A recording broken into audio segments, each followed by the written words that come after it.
There's a cause worth fighting for.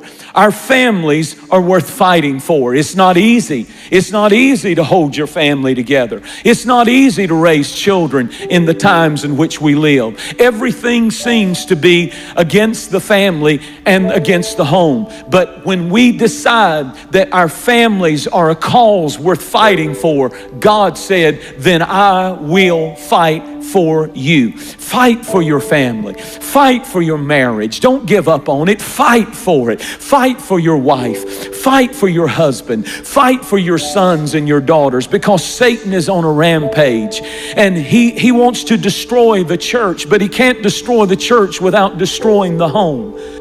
The story is told in the Northeast of a famous attorney who had an alcohol problem. And he's very successful, and on the way every day to his law practice, he would walk on the streets of Chicago past a bar, and he would slip in for a morning drink and then go on to his office, and he did it every day. One day as he was walking, the snow was lightly falling. He heard a noise and turned around, and he saw his little 6-year-old boy. Somehow he had slipped away from his mother and slipped out of the house. And when he looked, the little boy was putting his little foot in the big footprint of his dad. The dad had left that footprint in the freshly fallen snow. And the little boy would put his little foot in the footprint of the big steps that his dad was taking. And suddenly, as he was standing outside the door of that bar, and he looked back and saw that that boy was stepping in every one of his footsteps.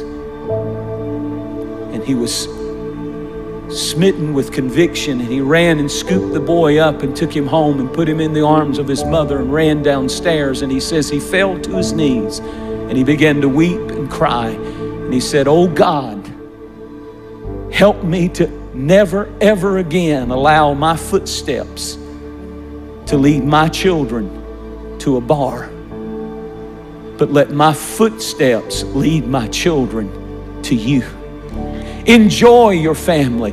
Love your family, because the enemy wants to do everything he can to divide and conquer and destroy. He wants to make your family miserable. He wants to make your marriage miserable. He wants to make your relationship with your children miserable. And we are not ignorant of his devices. It's costly commitment. It costs you something to hold your family together, to hold your marriage together, to hold your children together.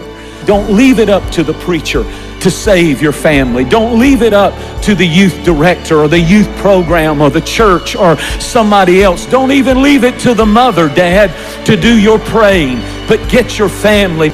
I love the words of Joshua when he said, "As for me and my house, we will serve the Lord." I want to say to parents and people who are here, fight for your family. Stay in their business and stay in their lives. And when you have to stand up and correct them, correct them. If it hinders and hurts and you have all kinds of stuff going on, stand for what's right. Fight for what's right. Stand on the truth. And you know what? They may go wild, they may get crazy, they may get mad, they may go off. But if you have raised them right, if you have raised them in the house, you don't have to be a perfect family. But if you've done your best to bring them to the house of God and to serve the Lord before them, and you've done your best to have God's presence in your home and in your life, there's something that gets on your family that they will never be ever be able to get away from. As a matter of fact, I just want to tell you, there's nothing more important than what you're doing right now. It's more important than a ball game. It's more important. We've lost that. See, we don't believe this old stuff anymore. But I'm going to tell you, beware of dangerous distractions that take you and your family away at critical times when the children need to be in the house of God. We're fighting for our families. Every time we get up and bring them to church, every time we open the Bible and pray, we're fighting for our families from this day forward. I want to ask you a question. Where are your footprints leading? All that's going to matter when you are on your deathbed is where did my footprints lead them? If you're leading your children to Jesus, if you're leading them to serve Him above all, prioritizing Him above all, then you're leaving the greatest legacy any parent can ever leave.